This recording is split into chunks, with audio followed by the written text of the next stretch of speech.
Ladies and gentlemen, welcome to another episode of Tutor Doctor TV with your host, Jessica Bush. Hi, everybody. Welcome back. Welcome.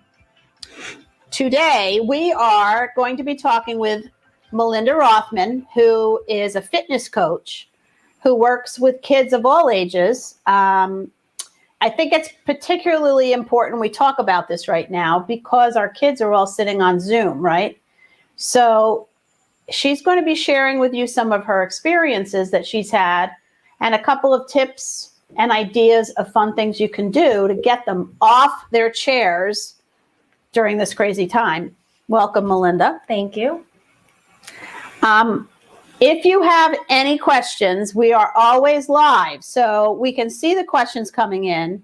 If anyone has anything they want to share or any questions specifically for Melinda, what I'm doing right now is bringing on really important people that I feel help us all during this time as parents dealing with what's going on with the pandemic, and things continue to change. Now I hear we're going in schools, we're going out of schools. We're, COVID cases, taking them out for 3 days, coming back, hybrid, pods, whatever it is. It's important that we help our kids learn how to get up and move a little bit. So, Melinda, how the importance of kids exercising. Can you talk a little bit about what happens when they exercise, how you've worked with specific kids, just how them beginning to move their bodies and exercising helps them? Okay, so at a young age, exercise and just movement in general is really important to help introduce motor skills, fine motor skills. Kids kind of pick up those motor skills at different ages. So when they're exercising, as long as it's fun and they're engaged, they might not necessarily know that they're picking up these motor skills, but it's really important. If I roll a ball to a kid and he kicks it to me, he's learning how to kick a ball. That's hand-eye coordination. When kids are doing relay races, they're learning how to move their bodies, control their bodies, but they're having fun doing it. Yeah. Not just motor skills too, but it helps health-wise. Kids, they're sitting on the couch all day. They might be snacking. They're playing video games. It's really hard to get them to understand why fitness is so important for their health. So you kind of just have to give them fitness in a fun way. They don't necessarily need to know junk food is bad for you, or you need to lose a little bit of weight so you don't have more health issues down the road. Right. So you have to have fun with the exercise. I think that's a key word right now, right? That's kind of in a bunch of our series of talks we've been doing is fun and engaging. So I think that's really important. Speaking of fun and engaging. Like Jessica said, we want this to be as interactive as possible. So if you are watching right now, please. A couple of you are watching. So if you have questions for Melinda, please let her know. Absolutely. I told Melinda it's really important for her to share some stories of how she's worked with specific kids and the changes and the boosting of confidence and all that kind of thing that's happened. It all ties in, and we look very holistically at each and every student that we work with. How do they feel? How do you give us a story of how one of your kids that you've worked with has felt when they've really achieved their goals and gone really far with you? So we have some kids come in. They're not necessarily athletes. I train mostly sports performance. It doesn't mean they're a professional athlete. We have a lot of kids that come in that their parents just want them to move. Sometimes it's a matter of they weren't getting picked in gym class, and now they're getting picked in gym class. It doesn't mean I made you an all-star soccer player or the fastest one on the track team, but you feel more confident in yourself when you're working out. And, it's small little things like that. Some bigger ones, I worked with one boy who was born premature, and he did not have those fine motor skills. His parents didn't even think that he was going to be able to walk. So when he came into us, his movements looked a little different. But just getting him to move around and interact with the other kids, and each day you teach them how to do a squat. It doesn't have to be perfect, but you're teaching them how to sit down and stand up properly. Towards the end of his training, he had one of the most controlled movements that we had seen, and he wasn't there to be an all-star soccer player, but we just got him to be able to understand how to move his body a little bit better. Baby steps. Yeah, I think that's awesome. That's awesome. Can you give some tips maybe on how important it is, when these days when I know one of my friends, she may be tuning in right now, has a little girl, and she, I believe in 4th grade, and half in the morning she's on Zoom, and in the afternoon she gets bused to her class in the elementary school.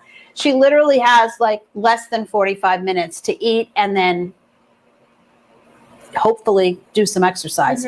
But what's happening is she doesn't have time because she has to make the bus.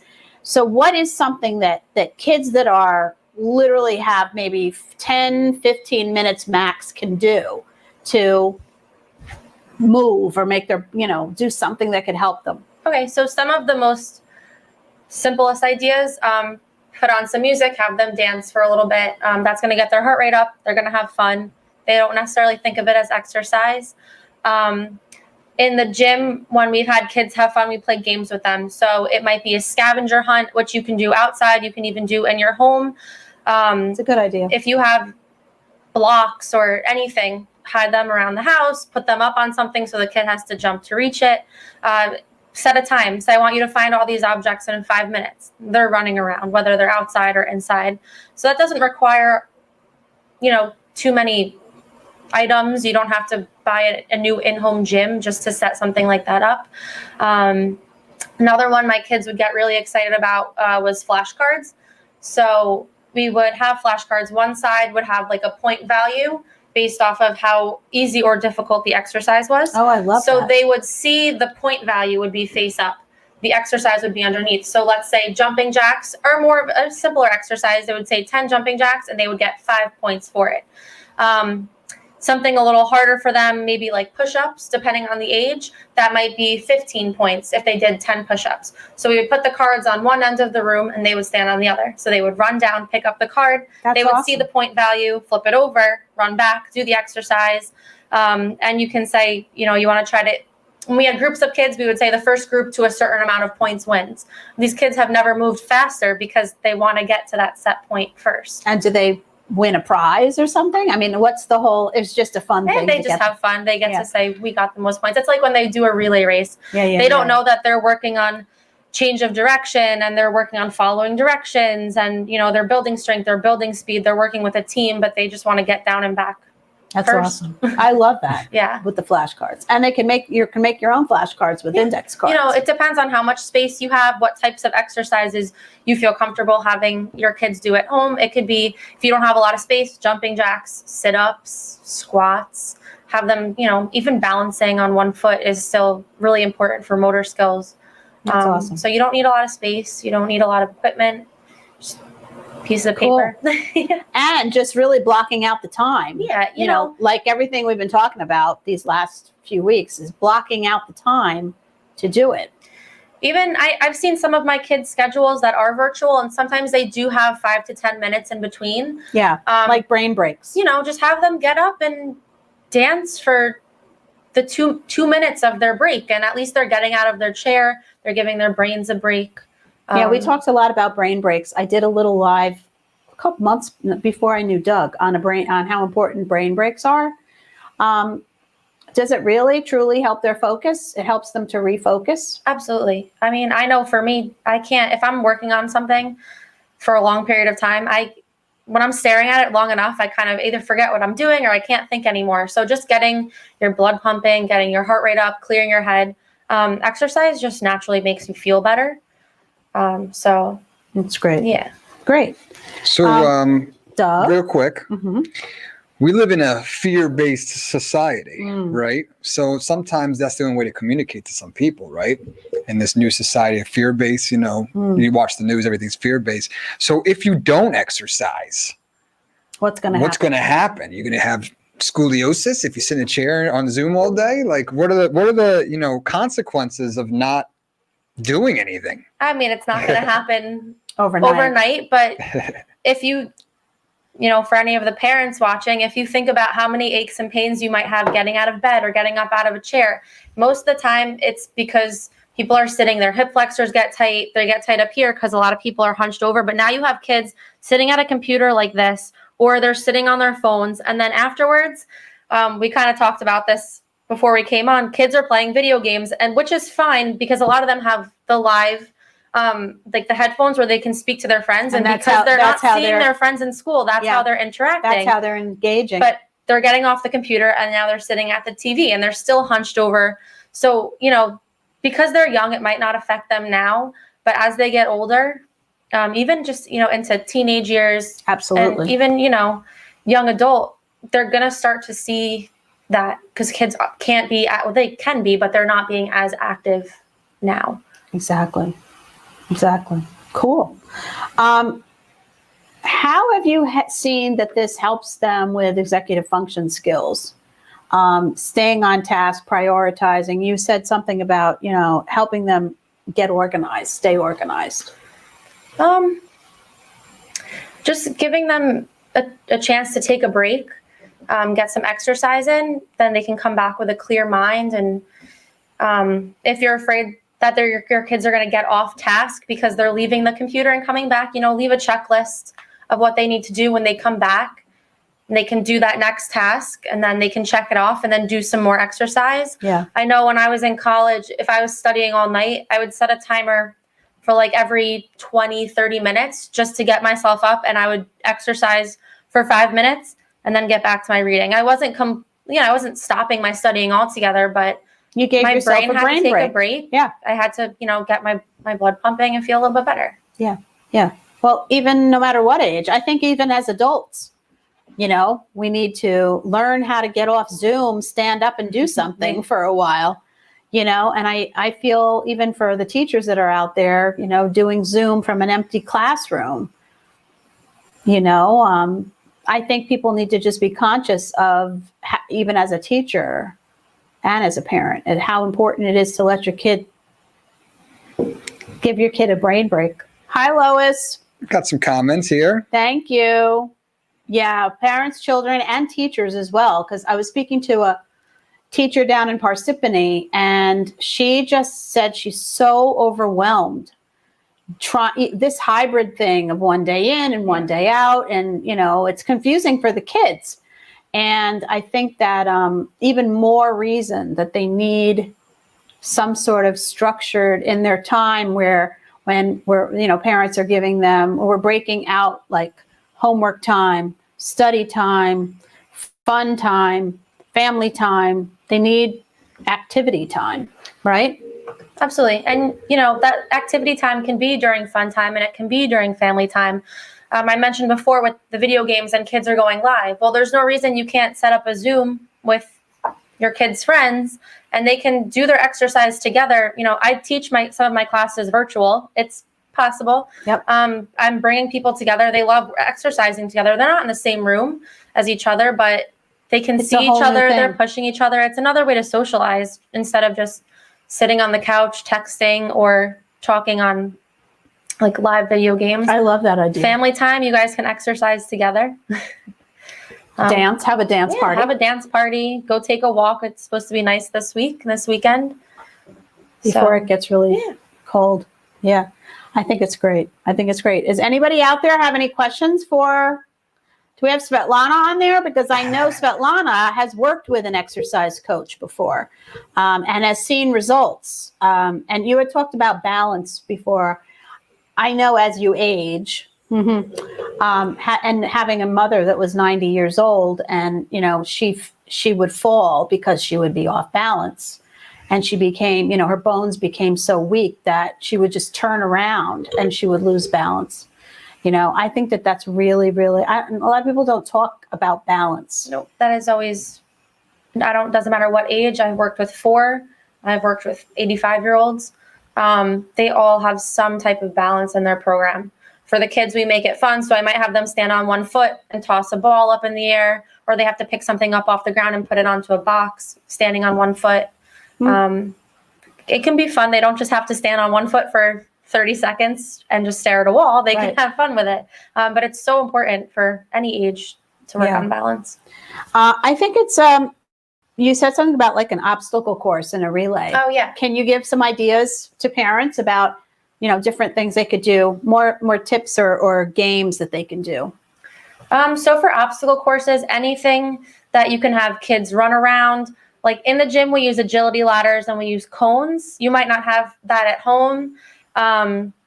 We can share on our social media after what's like the agility ladders look like, but you can always take some tape and tape it onto a yoga mat or even on the ground. And it's just some boxes. So you don't have to buy the equipment, but they can, they step their feet in a certain way.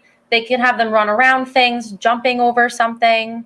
They have to, part of the obstacle course, they can go down, they have to get something and bring it back to the end, like the end line.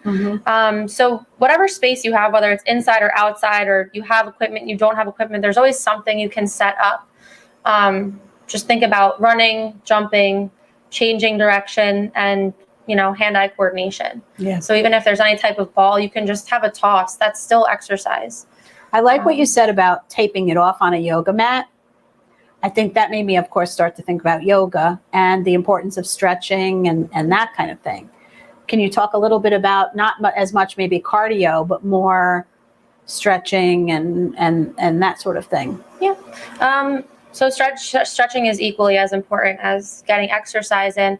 Like I said before, especially because we're sitting a lot, so our hips get tight. We're hunched over, so our shoulder, and we're stressed. Everything's up here, so everything's really tight. For kids, it's going to be hard to try to get them to stretch on their own. Either you can stretch with your kids. You can even maybe like look up a yoga video on YouTube and find one that's fun. It can even be a 5-minute stretch. It can be, I would suggest in the morning before they sit down, maybe like midday for one of their breaks, and then one more time at the end of their school day, just so at least they're doing something, even if it's 5 minutes. You can squeeze in 5 minutes somewhere. Pull up a YouTube video and follow along. If you know some stretches on your own, you can go through them. Or we can play the game Twister. That too. All right. Let's go. Family time, fun time, and exercise stretching time.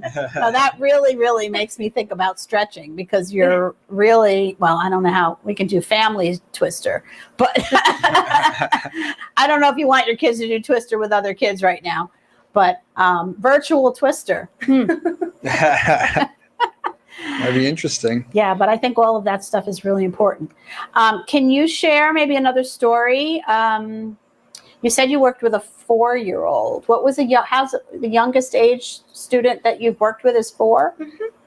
And what happened with that 4-year-old? What was that? Was that the fine motor skills kid, or?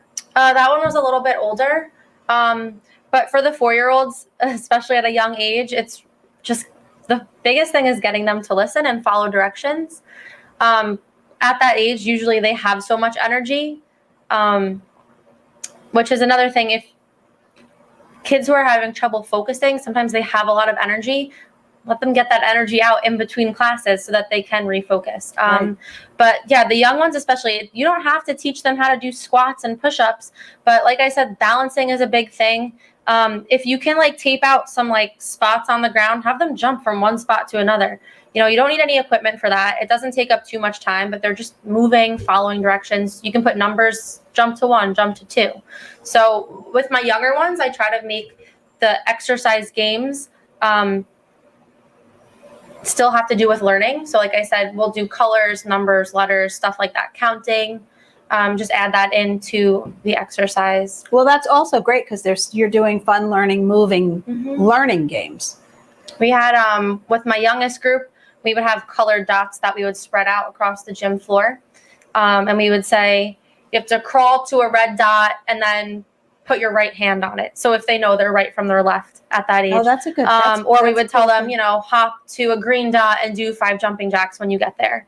So, there's a lot of, they have to pay attention with that. They're going to miss what to do, but they don't think of it as counting and colors and school. That's great. Yeah. Are you ready for the best game ever invented? I'm gonna give you guys a secret. Okay. The floor is lava game. Yes. That's an easy one to do at home. The floor is The what? floor is lava. You never played the floor is lava? No. Did you have a childhood? The Not- floor is lava. Well, I'm a lot older than you, Doug. Your couch cushions on You the had floor. the You have couch to cushion. hop. You can jump on the couches. You can jump on the anything. Just you can't touch the floor. The floor is lava. I never knew. Do you guys know that?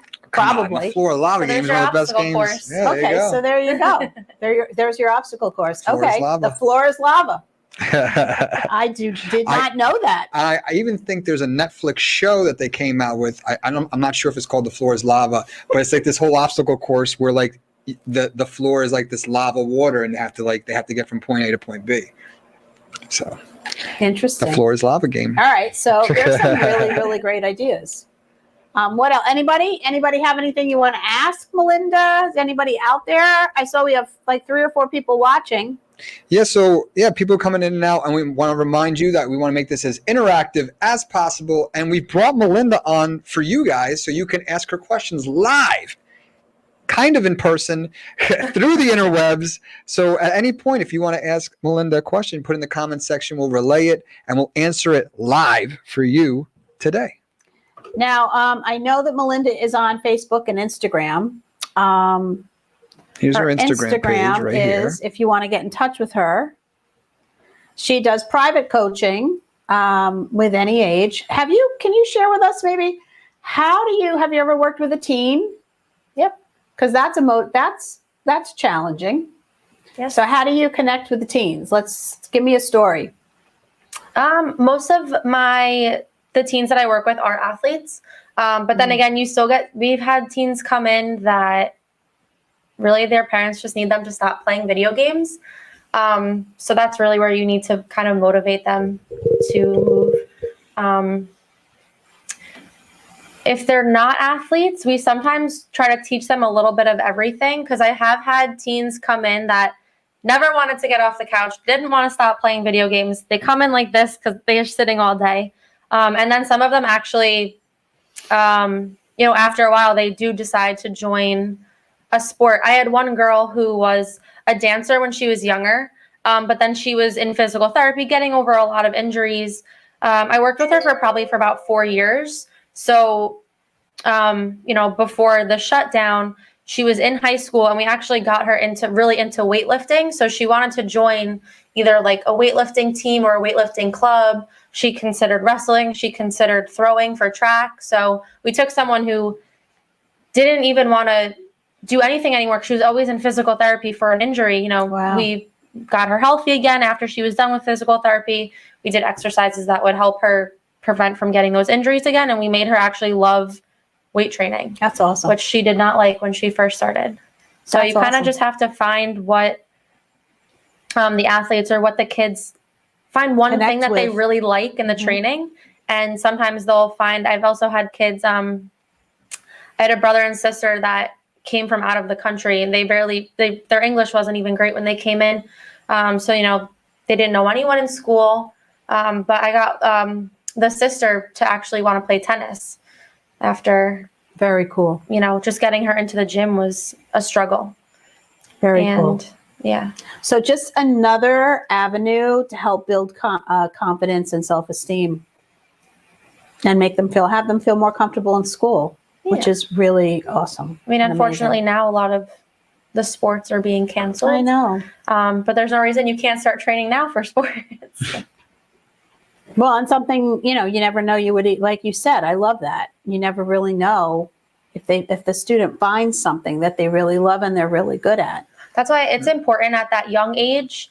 There's nothing wrong with like sticking to one sport, but at that age, you kind of want to let kids try everything. And one of the great things about like the general sports performance programs is that they're just learning all different movements. So sometimes we'll bring out a soccer ball or bring out a football, or they're working on their running. So they're getting a little taste of everything. They're not necessarily playing the sport of basketball or of soccer, but they're just being introduced to all different movements. They're going to find something that they like.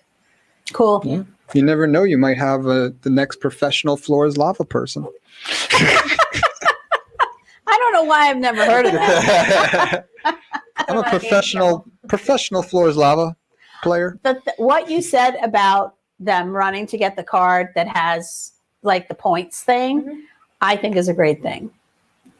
I think that's a really cool thing. I actually have another one that's similar to that called Deck of Cards. What's good is that for that one is the kid can go through the whole deck of cards. If you don't have a deck of cards, there is an app on most phones called Deck of Cards, and you just press it and it'll flip. So basically, the suit will correlate with an exercise. So let's say like the hearts might be squats. So when you flip the card, you do the number on the card of that exercise. Cool.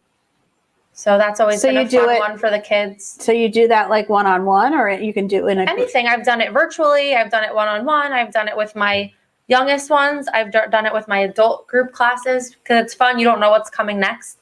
Do you find that certain kids need to get a reward? Or no, not as much. Like if they accomplish X, they get a reward of something. I mean, is that something that parents is a positive thing, or? It could be. I mean, in the groups that I've worked with, they kind of just like to say that they won. We've never given out rewards in the gym. But I mean, if you're having trouble getting your kids to exercise and they can get through, say, okay, you're going to exercise for 30 minutes today.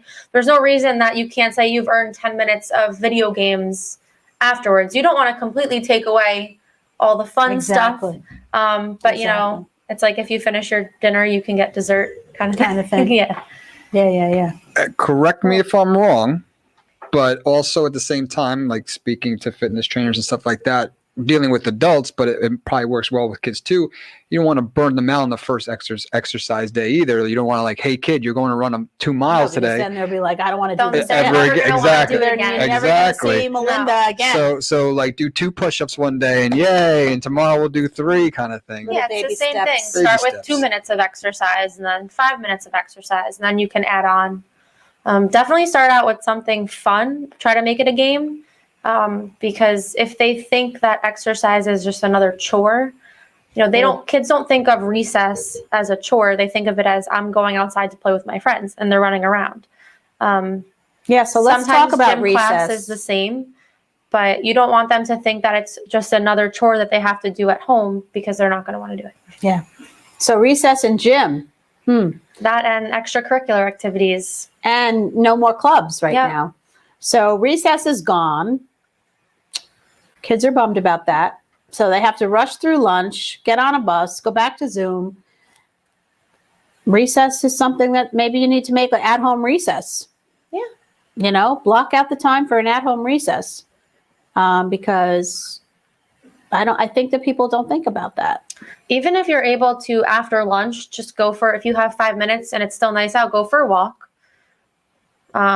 It also aids with digestion, the exercise after. I wouldn't make them jump around a lot, but even take the doggy out for a walk. That would definitely help your parents, I think, right?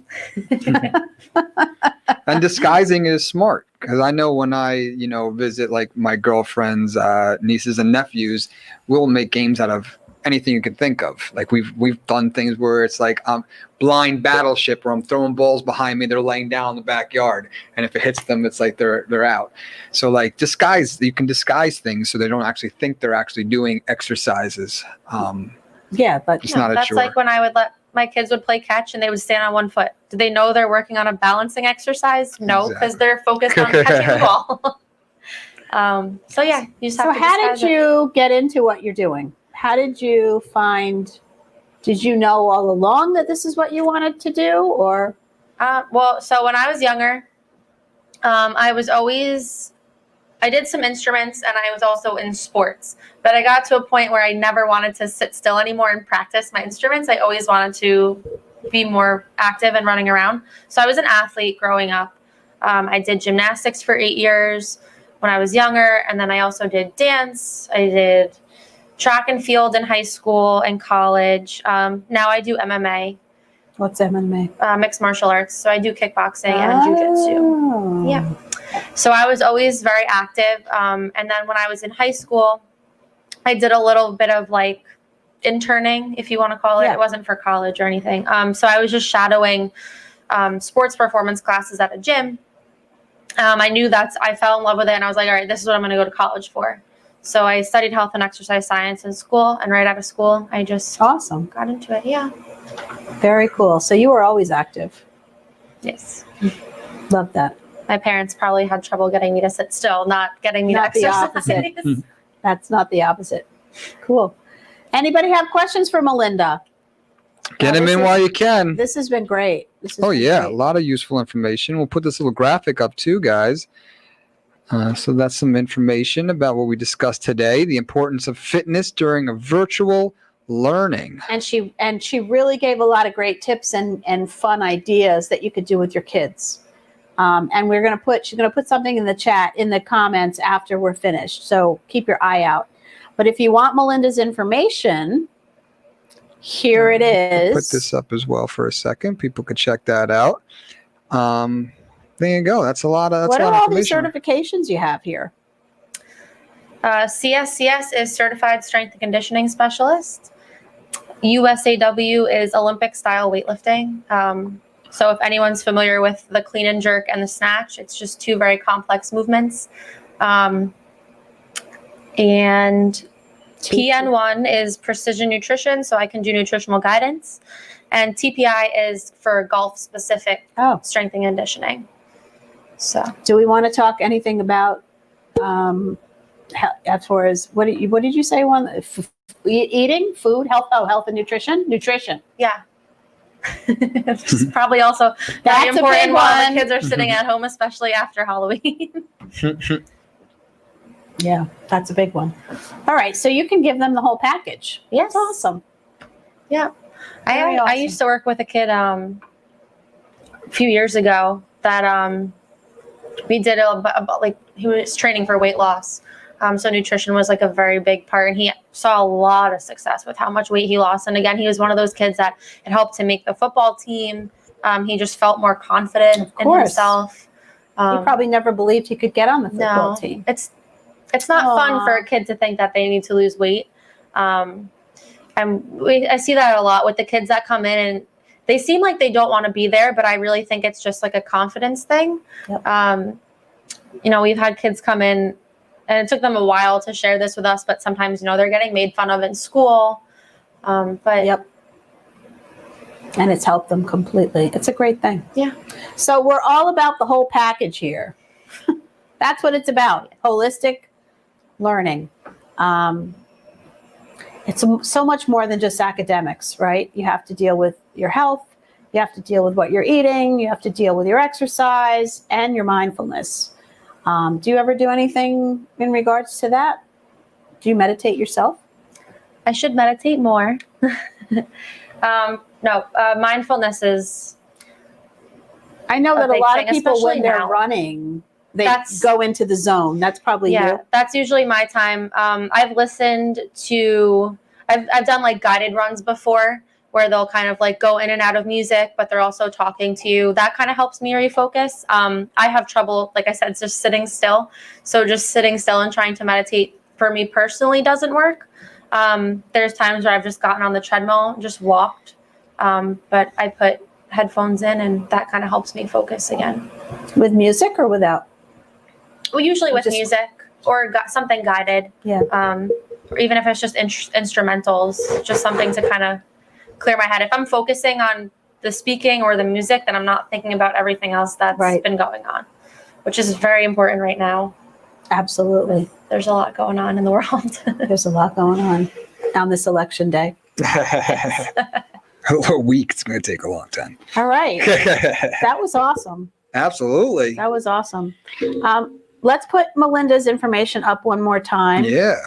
Hopefully, I know we had a bunch of people on earlier. Anyone that has any questions for her, you can definitely put it in your comments or send her a direct message. Melinda's going to stream this onto her page. If you need my information, we are Tutor Doctor of North Jersey and Rockland, actually going into our 10th year in business.